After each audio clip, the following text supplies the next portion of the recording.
When you have a destiny to fulfill, not everything is your fight. This video is about refining what has your attention.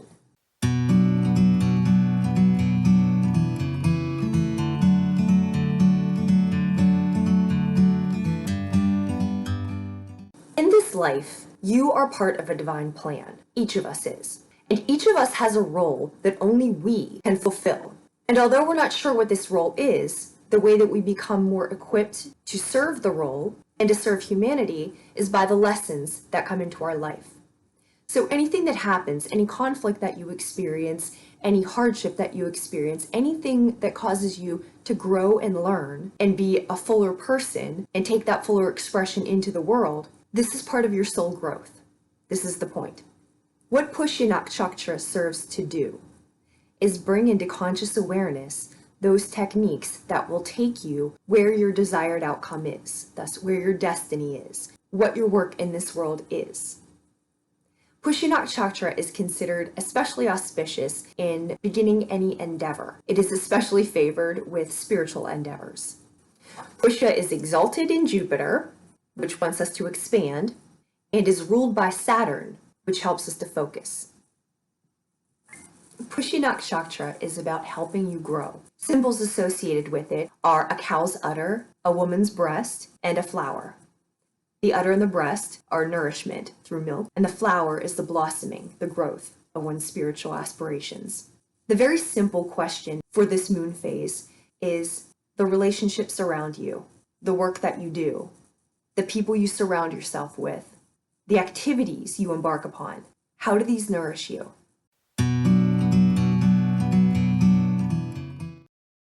Okay, so first things first, you are not for everyone. The past several cycles have been bringing out the disparity between what you're trying to do in this life, you trying to be your fullest expression, your most honest expression of yourself, and how that rubs against the people close to you, and how that erodes on the values that you've held. So you've been faced with very uncomfortable truths. You've been faced with storms, with clearing. It's been this under the ground energy, this storm energy, this like what's left after the hurricane energy. Okay, so to set everything in context, the energy now is like walking out of the dark woods and you're walking into the clearing and you're seeing all the space that's available. Some people call the psychic space the field. So the clearing, the field. Now you can walk in to what you're ready to walk into. Maybe you've noticed that your dream life is a little bit different now. Perhaps your energy is coming more online. Your intuition is coming more online. Your abilities are coming more online. Because you no longer have to deal with what was in those woods, because you no longer have to deal with what Pluto's been showing you. You're not quite finished with it. We're still walking through it, but we're not in the depths of it any longer. There aren't any more surprises at this point. You know what you know. And with that knowledge, what's in front of you, that's the opportunity. Pushya Nakshatra is about sacrifice. And it's about sacrificing because we have a goal to reach. And this goal is our spiritual expression. But more specifically, it's what we are bringing into the world.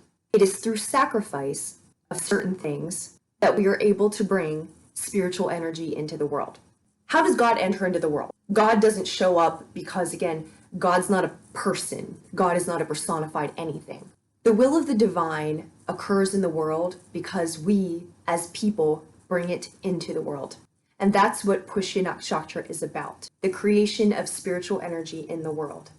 The sacrifice takes place because to live such a life and to devote our time and attention to spiritual endeavors means that we are choosing some things and sacrificing others.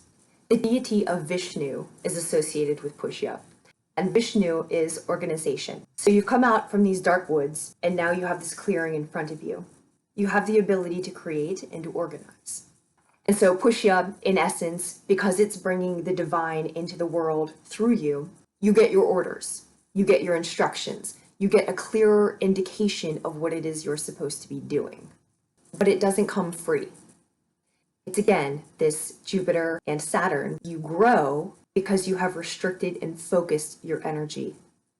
So on the part of the nakshatra, on the part of the energy, it's seeking to expand you, but the responsibility that you have is clearing the way so that that expansion can occur. All right, so just having a look at this chart, two major things to notice. The first, if you're new to astrology, blue lines are harmonious and red lines are discordant. The second thing to notice is, look where the moon is. It's transitioning from second to third house. Look where the sun and Saturn are, transitioning from 8th to 9th house. So it's this transitioning. And then even in the 11th house, you have the nakshatra transitioning. So everything is just about moving to the next direction. It's right on the edge, right? So like right on the edge of that clearing, right on the edge of action, right on the edge of the deepness of our contemplation and the darkness of what our path has been so far. We're right on the edge of the light and the place that we've been moving toward. Okay, so the moon, it's moving from the second house to the third house. Second house is your esteem and how you establish your esteem in the world. What you have to show for what you've done. This is what worldly esteem is. But you see it's transitioning from the second house to the third house. And the third house has to do with taking in new information. It has to do with how you think about things. It has to do with how you communicate things. So you're coming from a place of your internal esteem and maybe how others regard you, and noticing how other people regard you and on what basis they hold you in esteem or do not hold you in esteem. That's the internal. And now we're moving to the external expression. So what you're doing with that and how you're going to communicate who you are now. The next transition, Saturn moving from 8th to 9th house. 8th house has to do with the depths of your transformation. It has to do with the past. It's ruled by Pluto and Mars, which is all about going through the depths and then seeing what you'll do with it. Once you've looked at the darkness of everything, what action you're going to take, what transformation you're going to make. So we're coming out of the 8th house and then we're going into the 9th house. And the 9th house is refined thinking. It's actually opposite the third. The third house is taking in new information, but the 9th house is doing something much higher with it. It's the refining of it. The 11th house has to do with technology. And here we have the Uranus and Mars. Mars is action, drive, initiation, really wanting to do something. And Uranus is, it's sudden change, but Uranus always has the drive for utopia. Uranus is trying to make it better. And so it's sudden change because it's really looking to clear things up. But it will do so quickly and in a way that is not necessarily comfortable for you, but it will do it quickly. And the point, again, is utopia. Uranus is trying to work for the best possible outcome. So you have the moon, you have the mentality, you're deciding what you want to do. Then you have the sun, your soul expression in Capricorn, the form that expression will take, going from the internal depths to the 9th house, which is you're going to put it into some form, some practice, some devotion, some ritual, some learning, but you're going to do something with it. And then 11th house, the energy with which it will come about. Let's talk a little bit more about the 11th house. Technology in the Vedic sense isn't technology like computers. Technology is magic, and it's magical rituals. It is the way that magic is used to change sub-levels of reality. How you think about something has an effect on how you feel about something. And then how you feel about something has an effect on your entire reality. This is the realm of magic. So how we think about something, how we feel about something changes the reality itself. Another story now about Brihaspati. Indra was holding court. So imagine dancers, music, beautiful spectacle, everybody there to admire Indra. Brihaspati walks in. Brihaspati is the guru of the gods, not an insignificant presence. Indra does not notice. Indra is very taken up with his own self-importance. He's the king. He doesn't even notice the energetic presence that has just come into the room with him. Brihaspati is dissatisfied with this and leaves. Indra also doesn't notice when he left. So, while enjoying the worldly pleasures, Indra was oblivious to the strength of the energetic presence that was there with him. He was oblivious to the fact that the all-knowing, the guru of the gods, was in his presence. Something we can take from this. In examining Venus and Pluto, our relationships, what has our attention. The lack of acknowledgement, the lack of reciprocal respect that you're subjected to is detrimental to your spiritual life, because your spiritual life, in essence, is magic, is working at the emotional level, is working at the mental level. This is how the energetics work. A very basic level. Have you ever been angry and tried to meditate? Doesn't work. Have you ever really been jealous and tried to do an energy healing? Doesn't work. Have you ever been really angry and tried to do a reading for somebody? It doesn't work. It doesn't work. It just doesn't work like that. The energy and your mentality and your emotional state are all intricately tied. So if you are walking into situations where somebody, I'm not saying that somebody needs to hold you in higher regard. What I am saying is that somebody needs to respect you, the same as you respect them. And regardless of whether your spiritual beliefs are what their spiritual beliefs are, you have a mutual respect for one another. Sometimes our compassion overtakes us. Our Venus overtakes us. Venus just wants to love. And so Venus just wants to love indiscriminately. Pluto's saying it's time to stop that shit. When we talk about love, there are different expressions of love. The way that a narcissist loves you is poison. The way that an abuser loves you is abusively. So when we say love, what are the characteristics that are involved with that love? Is there a dignity attached to it? Is there a respect attached to it? Do you feel enriched by being in someone else's presence? Do you feel nourished by being in that situation? Pushya is about nourishment. And so as we step forward into the readings, it's going to be looking at what is nourishing you. And the situations which are not nourishing you, but are depleting you, these are the ones you've seen enough. So like they have to go. They have to go if you want them to go. But make no mistake about it. You can't be around people who deplete you mentally and emotionally and maintain the energetic capability of bringing divine will into the world. You can do anything you want, but if you are trying to walk your spiritual path with the utmost integrity, the relationships which do not respect that integrity and do not respect you and do not nourish you are not ones that belong in your field. Let's stick on Venus and Pluto for a minute. Typically, astrologers are going to tell you that Venus has to do with your money and your romantic relationships. True, but let's expand that definition. Venus is what has your attention. Venus is what attracts you. Venus is what you like. Venus is what you pay attention to. And this is critical because you only have so much attention to pay. Notice the language. You pay attention. When you're really tired, you say, I'm spent. You've given it all. Energy is finite. And when you're talking about bringing divine energy into the world, that energy is precious. So again, let's come back to Venus.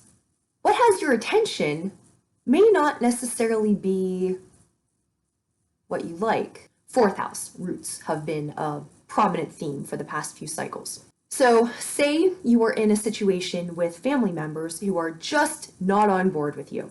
They don't dig your path. There's not a way that you're going to find connection. There's not a way that you're going to find reconciliation. You might be the only one who's bothered by it. And what you do, you think about it. You put emotion into it. You put your thought into it. So you see? Your mental energy being expended. Your emotional energy being expended. Anytime you put energy into something that doesn't matter, you've thrown it away. You've tossed it aside when you could have used it for something productive. And this is both the dynamic of Venus and Pluto saying, what are you paying attention to and why are you paying attention to this? And then the Saturn and Jupiter, if you want to have a more prosperous spiritual path, if you want to be more productive in this area, why are you throwing away your energy? You need it over here. It's the same thing with anything you consume through the senses. I'm talking about news, I'm talking about social media, I'm talking about politics, I'm talking about arguments. Where are you directing your energy? What are you paying attention to? Because whatever has your attention is what you are paying attention to. That is what you're paying your energy into. And whatever you're paying it into, you're not paying it into your spiritual path. Focus. And when we focus, our devotion becomes mastery. Again, you can do anything you want, but be cognizant of where you are investing your energy. Like, your energy is your resource. So that's where you are investing your time. That's where you are investing your emotion. That's where you are investing your mentality. Make sure where you are investing yourself is in the path that will move you forward. It's in a direction that will get you where you want to go. This is what Pushya Nakshatra is about. It's about concentrated sacrifice, focus to get you where you need to go. This path does not lead you where you want to go. This path does not lead you where you want to go. This path leads you where you want to go. And because you have the experience, and because you have the knowledge, and because you've been doing the work, those situations which do not serve your path, which do not serve your higher good, which do not respect you, which deplete your emotional and mental state, which interferes with your energetic abilities, thus which interferes with your ability to bring the divine will into the world, because you've done the work, because you've done the critical examination, because you've done the self-reflection, you can let those go.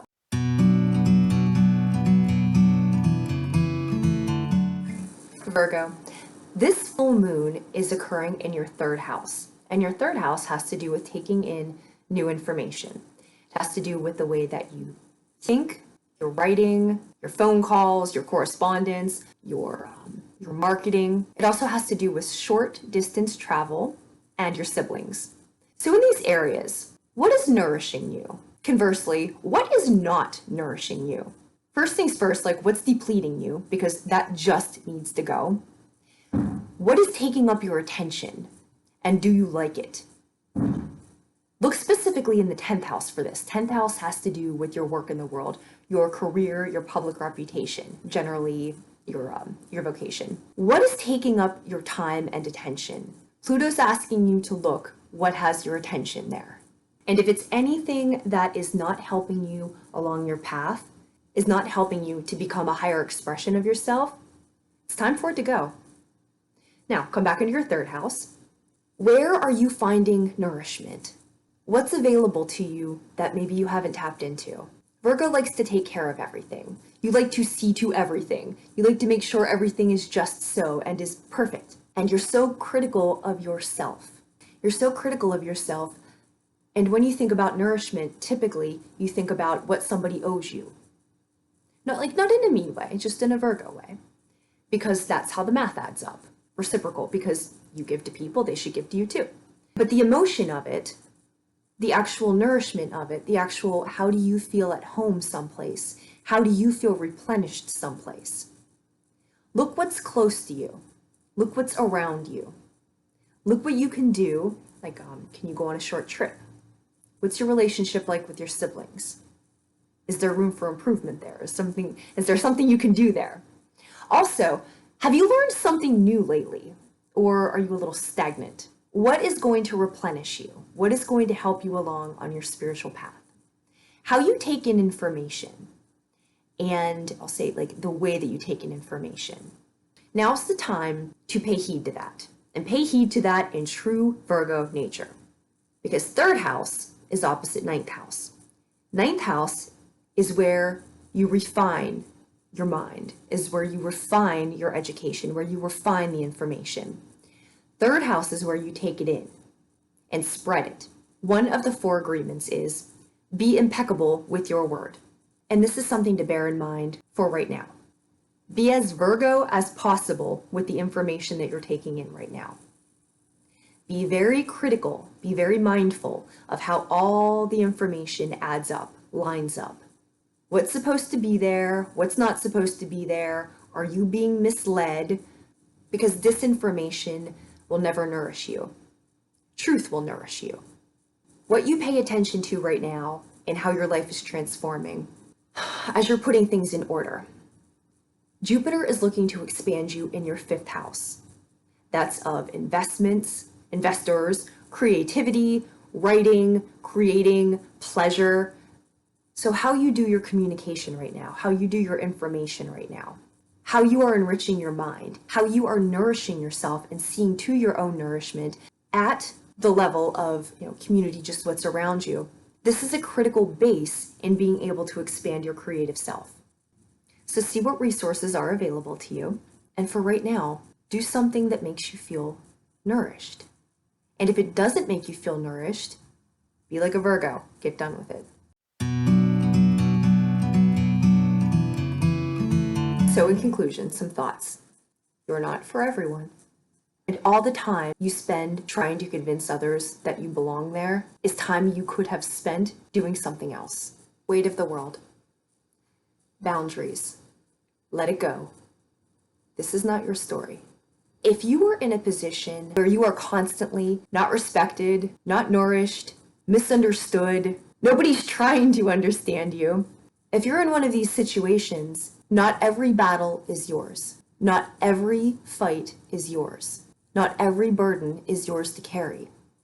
Let it go. Sometimes harder than letting a situation go is letting go the attachment to what we thought the situation should be, what those people were supposed to have meant to us, what relationship we were supposed to have, because the world told us that we were supposed to have that relationship. If it's not going that way, look at the evidence in front of you. Check out the energetic evidence within you. Let it go. Water your garden. Nourishment, body care, rest. The past few weeks, you may have noticed emotional turmoil. A wiry feeling, maybe being exhausted, maybe your non-waking life was very active, maybe your energies are coming online now. Physically, in addition to the exhaustion, perhaps you've been purging in different things.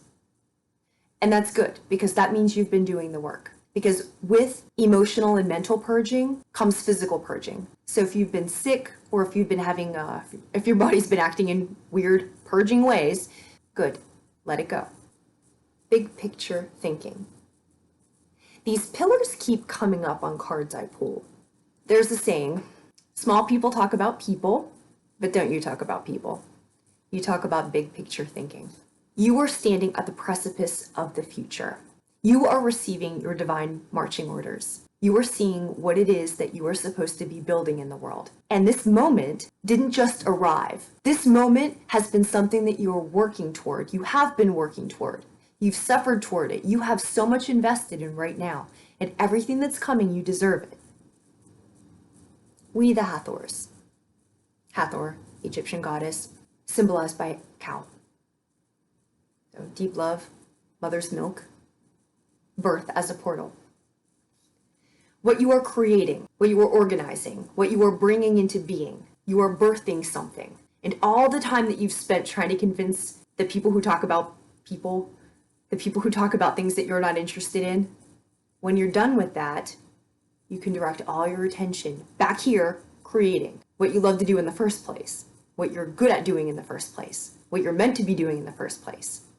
So for this full moon, if you were ever going to do a ritual, if you wanted to do a clearing ritual, this is a great full moon to do it. And so here are some things to help.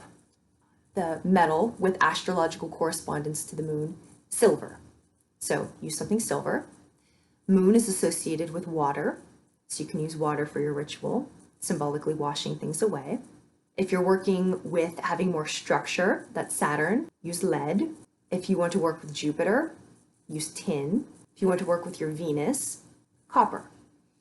These are just suggestions. You can also look up stones or other items that have astrological correspondence.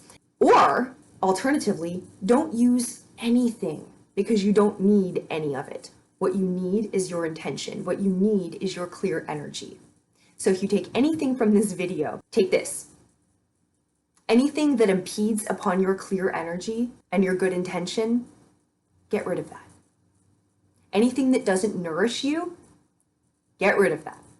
Because the most important thing, if you are bringing divine will into the world, is that your vessel is clear. So that's clear of distress, that's clear of questioning, that's clear of ridiculous conversations you shouldn't be in. Clear.